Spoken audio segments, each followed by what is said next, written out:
ताज्या घडामोडी आणि नवीन बातम्या पाहण्यासाठी आमचं मी साक्षीदार हे चॅनल सबस्क्राईब करा।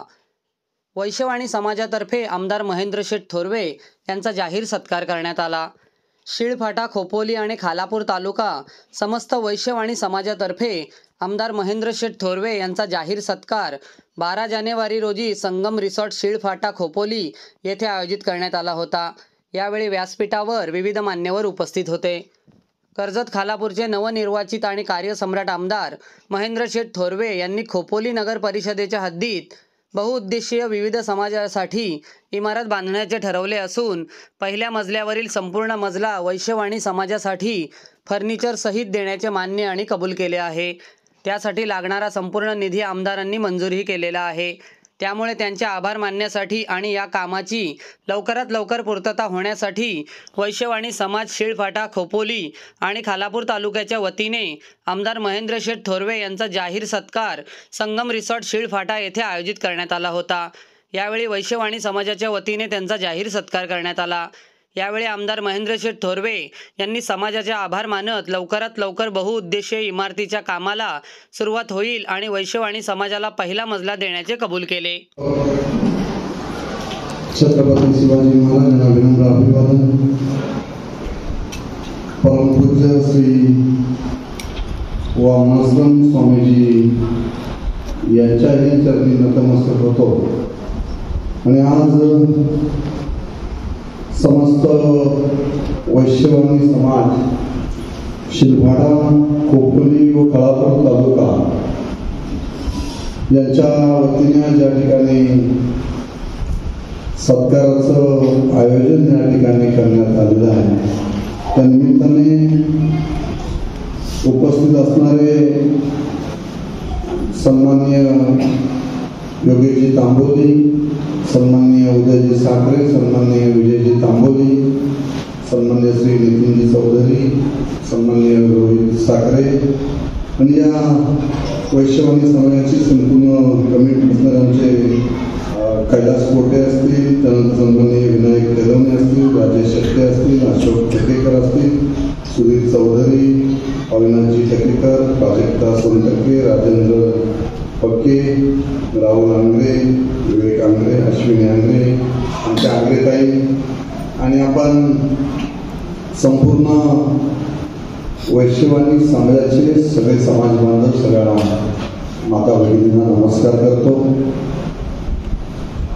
खरं तर ज्या ठिकाणी आपण साऱ्यांनी पुन्हा एकदा या मतदारसंघाचा आमदार म्हणून झाल्यानंतर माझा सत्काराचा कार्यक्रम आपण आयोजित करण्यात आला। वैश्यवाणी समाजाचे सगळे माझे समाज बांधव माझ्याकडे आले आणि त्यांनी सांगितलं की आम्हाला तुमचा सत्कार करायचा आहे। मी राजेंजी तत्काळ लगेच सांगितलं की आपण जी हवी ती तारीख घ्या, मी यायला तयार आहे। त्याचं कारण असं आहे की वैश्यवाणी समाजाच्या बाबतीत सांगायचं म्हटलं तर आपल्या साऱ्यांना कल्पना आहे, आमचे मनीचे थोडे सुद्धा मागे बसले शांतपणे, की या मतदारसंघाचा आमदार म्हणून मागील 5 वर्षामध्ये जो विकास या मतदारसंघाला अनुसरून आपण केलेला आहे तो आपण साऱ्यांनी पाहिलेला होता। एक ऐतिहासिक विकास या मतदारसंघाचा व्हावा या दृष्टीने मी सातत्याने मागील 5 वर्षामध्ये प्रयत्न केला आणि जी ऐतिहासिक विकास कामे या मतदारसंघामध्ये झाली पाहिजे या दृष्टीने मागील 5 वर्षामध्ये आपण साऱ्यांना अभिमान वाटेल अशी कामे आम्ही या मतदारसंघामध्ये केली।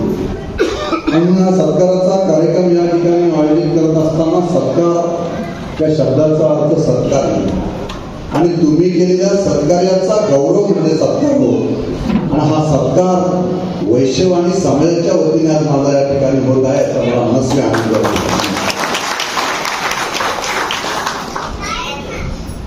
वैश्यवाणी समाजाचे गुरुवर्य असणारे सन्माननीय परमपूज्य श्री वामनाश्रम स्वामीजींचा आशीर्वाद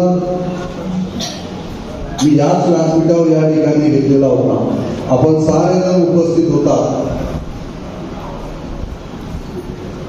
गुरूंनी त्यावेळेस समाज बांधवांसाठी मागणी केली होती की तुम्ही आमदार आहात, तुमचं ते कर्तव्य आहे, आमच्या समाज बांधवांना त्या ठिकाणी वैश्यवाणी समाजाचा हॉल त्या ठिकाणी मिळावा, सभागृह मिळावं. मी गुरूंच्या चरणी नतमस्तक झालो. वामनाश्रम स्वामीजींना शब्द दिलाय. याच व्यासपीठावरून ज्यावेळेस त्यांना शब्द दिला घरी गेलो, राजेंद्रजी तुम्ही विचार करू शकत नाही की मी सुद्धा चिंतित होतो. एका गुरुला शब्द दिलाय. बरं, ते गुरु व्यक्तिमत्व एवढं तेजस्वी होतं की प्रचंड तेज त्याच्या चेहऱ्यावर पाहायला मिळालं.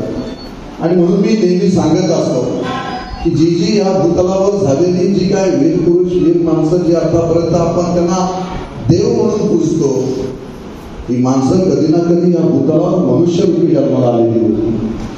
मग ती माणसं जर आपण इतिहास मागे जाऊन पाहिला तर आपल्याला प्रभू रामचंद्र दिसतील. प्रभू रामचंद्र सुद्धा मनुष्यरूपी जन्माला आलेले होते. श्रीकृष्ण दिसतील, हे सुद्धा मनुष्यरूपी जन्माला आलेले होते. संत ज्ञानेश्वर दिसतील, संत तुकाराम महाराज दिसतील. परंतु या सगळ्या महापुरुषांनी केलेलं कार्य हे देवरूपी होतं आणि म्हणून त्यांना आपण पूजत आहोत. आज वामनाश्रम स्वामीजींचं कार्य सुद्धा अशाच पद्धतीचं कार्य समाजामध्ये या कलियुगामध्ये सुरू आहे.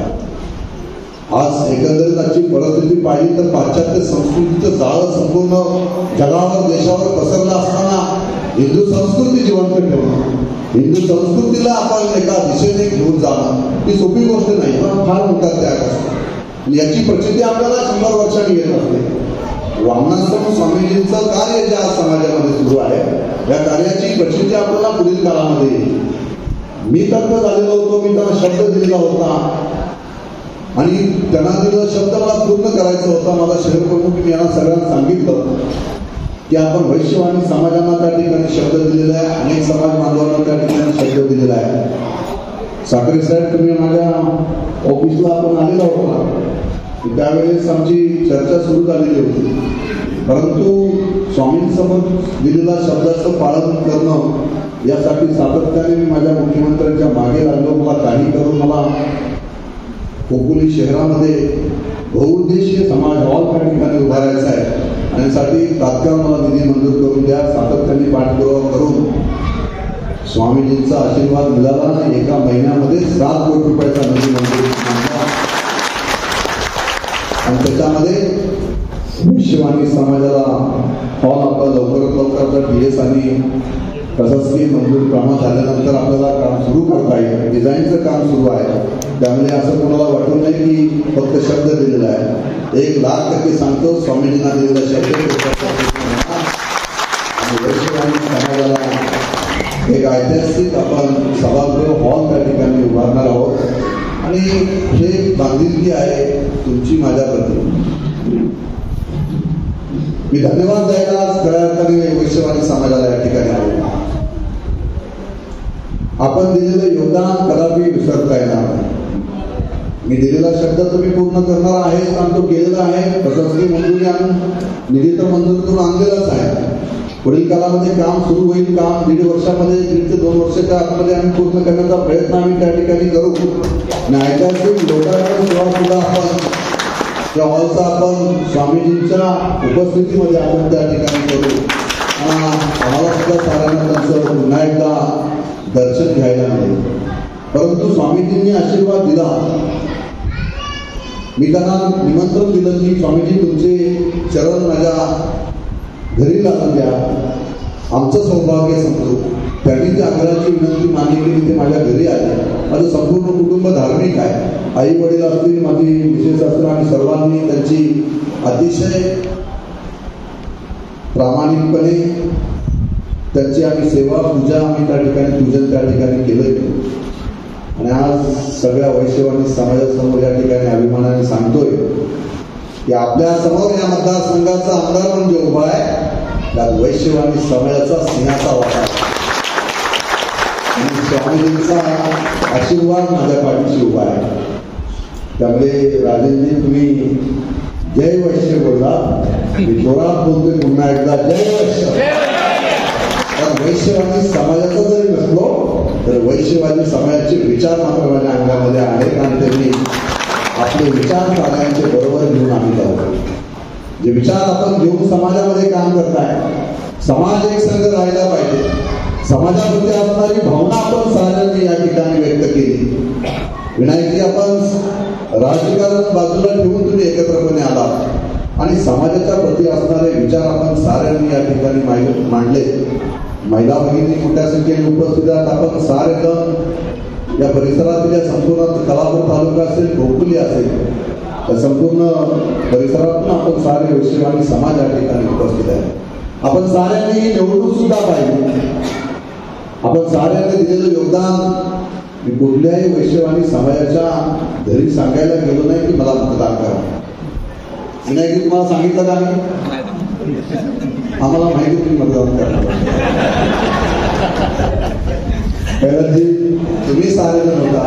राजेजींच्या घरी मात्र मला हक्काचा शिवसेनेचा माझा ज्येष्ठ शिवसैनिक म्हणून हक्काने राजेजींच्या घरी गेलो. त्यांच्या पत्नीने अतिशय आग्रहाने मला त्या ठिकाणी आम्हाला माझी आरती केली आणि सांगितलं तुम्ही विजयी होणार आहात.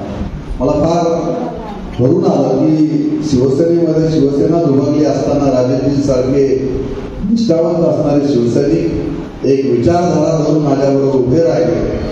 आणि आज मी आपल्या समोर या मतदारसंघाचा आमदार म्हणून उभा आहे. तो आपल्या साऱ्यांचा आशीर्वाद माझ्याकडे निश्चित आहे. आणि म्हणून मी वैश्यवादी समाजाच्या प्रत्येक घटकांना या ठिकाणी सांगेन, समाज हवा तर आपण देणार आहोतच, परंतु ज्या पद्धतीने आपण दिलेलं योगदान मला कदापि विसरता येणार नाही. पुढील काळामध्ये वैश्यवादी समाजाच्या प्रत्येक कुटुंबाचा सदस्य म्हणून आपल्याबरोबर काम करणे उभा असेल. ज्या गोष्टींची आवश्यकता लागेल, जे सहकार्य आपल्याला लागेल, आपल्या कुटुंबातला एक सदस्य म्हणून कायमस्वरूपी वैश्यवादी समाजाला जपण्याचं काम मी या मतदारसंघाचा कुटुंब प्रमुख म्हणून राजेंद्र नक्कीच करेन. कारण मला फार समाधान वाटतं की या संपूर्ण निवडणुकीचं चित्र आपण पाहिलं. जसं मी नेहमी सांगत असतो, जे जे महापुरुष भूतलावर जन्माला आले त्या प्रत्येक महापुरुषाला समाजकंटकांकडून त्रास झालेला आहे. तुम्ही इतिहास तपासून पहा राजेंद्र. जर आपण इतिहास तपासून पाहिलं तर आपल्या लक्षात येईल चांगलं काम करणाऱ्याला मात्र नेहमी त्रास असतो. आणि साखरे साहेब, आम्ही या मतदारसंघामध्ये ऐतिहासिक काम 5 वर्षामध्ये उभं केलं, परंतु तरी सुद्धा काही चुकीची माणसं आम्हाला पराभूत करण्यासाठी किंवा या मतदारसंघाला ज्या पद्धतीचं विजन देऊन आम्ही काम करत होतो, अशा परिस्थितीमध्ये सुद्धा त्यांनी तो प्रयत्न त्या ठिकाणी केला. परंतु मला सांगायला अभिमान वाटतो या सगळ्या रूपाने याच व्यासपीठावर स्वामीजींच्या रूपाने सुद्धा वामनसिंग स्वामीजींचा आशीर्वाद या ठिकाणी घेतलेला होता. परंतु संपूर्ण खोपोलीकरांचं मनापासून या ठिकाणी जेवढे आभार मानावे तेवढे कमी आहे. कारण मला जो विजय मिळवून दिला त्या विजयामध्ये खोपोलीकरांचा सिंहाचा वाटा आहे. सगळ्या खोपोलीकरांनी माझं प्रामाणिकपणे काम केलं. खोपोलीकरांनी विकासाला प्राधान्य दिलं. खोपोलीच्या प्रत्येक समाज घटकांनी माझं एकत्रपणे येऊन त्या ठिकाणी काम केलेलं आहे. आणि म्हणून प्रत्येक समाजाच्या घटकाला न्याय देण्याचं काम खोपोली शहरातील सगळ्या माझ्या सहकाऱ्यांना सातत्याने मी या ठिकाणी करणार आहे. मी मागील 5 वर्षामध्ये सुद्धा खोपोली शहराला विकासाच्या माध्यमातून कोणतीही कमतरता राजेंची कमी पडून दिली नाही. आपण जे जे मागितलं ते सडक हाताने या खोपोली शहरासाठी, या मतदारसंघासाठी मी दिलेलं आहे. परंतु आज आपल्या सगळ्यांच्या साक्षीने पुन्हा एकदा या ठिकाणी एक घोषणा करतो की जसं मी कर्जतचं वैभव उभं केलं, कर्जतचं लँडमार्क म्हणून प्रति पंढरपूर आपण पाहता की महाराष्ट्रातली सर्वात मोठी विठ्ठलाची मूर्ती आपण त्या ठिकाणी उभारली गेली. आणि आज आपण जाऊन पाहता की सातत्याने त्या ठिकाणी मोठे पर्यटक असतील, भाविक असतील, मोठ्या संख्येने त्या ठिकाणी उभारत आहेत. याच पाताळगंगेच्या असणाऱ्या आपल्या शिलपाट्यावरच्या असणारी ही रिव्हर, ही पाताळगंगा नदी, याच नदीवर जसं 52 फूट विठ्ठलाची मूर्ती कर्जतमध्ये उभारलेली आहे, या ठिकाणी श्रीरामाची 55 फूट मूर्ती या ठिकाणी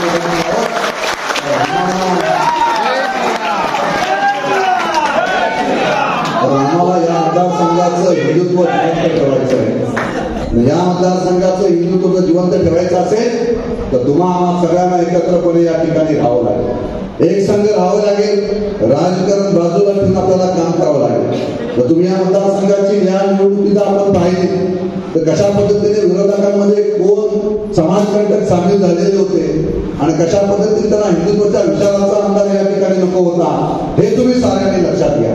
आणि म्हणून मी साऱ्यांना या ठिकाणी जाहीरपणे सांगेन, मी तर सगळ्या समाज घटकांना न्याय देण्याचं काम केलं. मागील 5 वर्षामध्ये मी सातत्याने जे जे समाज घटक होते प्रत्येक समाजाला न्याय देण्याचं काम राजेंनी आम्ही केलं. परंतु तरी सुद्धा या निवडणुकीमध्ये मात्र जाणीवपूर्वक आम्हाला त्या ठिकाणी हिंदुत्वाच्या विचाराच्या असणाऱ्या आमदाराला पाडण्याचा प्रयत्न या ठिकाणी केला गेला. आणि म्हणून स्वामीजींचा आशीर्वाद माझ्या पाठीशी होता, अनेक समाजातले असणारे प्रत्येक घटक माझ्या पाठीशी उभे होते आणि या साऱ्यांनी एकत्रपणे येऊन पुन्हा एकदा या मतदारसंघाचा आमदार महेंद्र थोरवे व्हावा आणि हिंदुत्वाचा विचाराचा आमदार व्हावा यासाठी साऱ्यांनी मला सहकार्य केलं आहे. सातत्याने आज या ठिकाणी सांगेन की संपूर्ण कोकणी शहराला असेल आणि संपूर्ण महाराष्ट्राला अभिमान वाटेल अशी श्रीरामाची मूर्ती या पातळगंगेच्या असणाऱ्या शिलपाट्यावरती आपण उभी राहील आणि या मूर्तीसाठी लागणारा सगळा निधी आपण त्या ठिकाणी गोळा करून देऊ. एक ऐतिहासिक वास्तू कोकणी शहरामध्ये उभी राहील. या वास्तूच्या माध्यमातून पुन्हा एकदा संपूर्ण कोकणी शहरात नव्हे तर संपूर्ण मतदारसंघ, संपूर्ण रायगड जिल्हा आणि महाराष्ट्रातल्या प्रत्येक असणाऱ्या सर्वसामान्य माणसाला अभिमान वाटेल अशा पद्धतीची श्रीरामांची मूर्ती त्या ठिकाणी उभारली जाईल आणि हिंदुत्वाचे विचार हे कायमस्वरूपी या मतदारसंघामध्ये कोकणी शहरामध्ये तेवढ राहतील अशा पद्धतीचं काम आम्ही पुढील काळामध्ये या ठिकाणी करणार आहोत. आणि स्वतः एवढाची बाळगलेलं आहे. आपलं सगळ्यांचं सहकार्य आशीर्वाद अशाच पद्धतीने राहू द्या. वैश्य समाजाचे सगळे असणारे आपण घटक आहात, परंतु आपण समाज म्हणून काम करत असताना आपण सारेजण एकत्रपणे त्या ठिकाणी आलो पाहिजे. जसं आपण एकत्रपणे माझ्याबरोबर ठामपणे उभे राहिला. निवडणुकीच्या काळामध्ये वैश्य समाजाच्या सगळ्या महिला भगिनींनी मिटिंगा घेतल्या, बैठका घेतल्या, आपण साऱ्यांनी एकत्रपणे आला. मी कोणालाही त्या ठिकाणी भेटलो नाही, राजेंद्रजींना स्वतः सिंगल कॉल सुद्धा मी केला नाही, परंतु त्यांनी सगळ्यांनी आपापली जबाबदारी त्या ठिकाणी प्रामाणिकपणे पार पाडलेली आणि याचा मला मनस्वी आनंद आहे. म्हणून मी या सत्काराच्या कार्यक्रमाला माझी सगळी कामं बाजूला ठेवून आवर्जूनपणे उपस्थित राहिलो, कारण वैश्यवाणी समाजाने मला सातत्याने राजेंद्रजी आपण मगाशी म्हटला की आम्ही पक्षात नव्हतो, परंतु राजेंद्रजी तुम्हाला पुढे माझ्याबरोबर यावंच लागेल तर हा माझा हक्क असेल. पण तुम्हाला मला सुद्धा हिंदुत्वाच्या विचाराची शिवसेना एक संघ करायचे. मी अजेंडा घेऊन उतरलेला आहे की चांगली विचाराची माणसं बरोबर घेऊन जायचं. चांगली विचाराची माणसं बरोबर असतील तर समाजामध्ये चांगला विचार पसरला जातो आणि चांगलं काम सुद्धा समाजामध्ये उभं राहील. आपल्या साऱ्यांची सहकार्याची आवश्यकता आहे. आपण सामाजिक बांधिलकी जपत राहा. आपण आपलं कार्य वैश्यवाणी समाजाच्या माध्यमातून अशाच पद्धतीने सुरू राहावं. ज्या ज्या गोष्टीची आवश्यकता लागेल, त्याचे सहकार्य लागेल, या मतदारसंघाचा आमदार म्हणून आणि तुमचा वैश्यवाणी समाजाचा घटक म्हणून सातत्याने तुमच्याबरोबर ठामपणे उभं राहील असं या ठिकाणी सांगतो. मी परवा माझ्या ऑफिसला कैलासजी कोटी माझ्या आले, माझ्या अतिशय जवळचे सहकार्य, कौटुंबिक संबंध आहेत, त्यांच्यावर सुद्धा रागवलो की आता बस झालं, कैलासजी माझ्या बरोबर यावं लागेल. कारण आपल्याला खऱ्या अर्थाने समाज एक संघ करायचा असेल तर काही ऐतिहासिक कामे आपल्याला समाजासाठी का होईना या मतदारसंघासाठी उभी करावी लागतील आणि यासाठी आपल्या समाजाचे जे समाज घटक जे प्रमुख लोक आहेत यांनी सुद्धा आपण आपली भूमिका त्या ठिकाणी बजवावी. आपण सुद्धा बरोबर त्या ठिकाणी यावं आणि चांगलं काम आपल्या साऱ्यांच्या माध्यमातून एकत्रपणे करूया. पुन्हा एकदा सगळं माझा सहकारी आलोक पण आमचा किस्मतराव अतिशय चांगलं काम हे सारे मंडळी एकत्रपणे या ठिकाणी केलेलं आहे. आलोकजी मनापासून सगळ्यांना या ठिकाणी धन्यवाद देतो. पुन्हा एकदा वैश्यवाणी समाजाच्या सगळ्याच माझ्या माता भगिनींना, सगळ्या सहकाऱ्यांना मनापासून या ठिकाणी तुमचं साऱ्यांचं आभार व्यक्त करतो. हे ऋण कायमस्वरूपी माझ्यावर कर्ज म्हणून राहील. जेवढं मला करता येईल तेवढं वैश्यवाणी समाजासाठी करेल असं आयोजन पुन्हा एकदा वैश्यवाणी समाजाच्या प्रत्येक समान घटकांना या ठिकाणी देतो. मनापासून आपल्याला धन्यवाद देतो. स्वामीजींचा आशीर्वाद हा कायमस्वरूपी अशात आपल्याबरोबर राहील असं पुन्हा एकदा या ठिकाणी नमूद करतो आणि मनापासून सगळ्यांना धन्यवाद देतो. थांबतो. जय हिंद, जय महाराष्ट्र.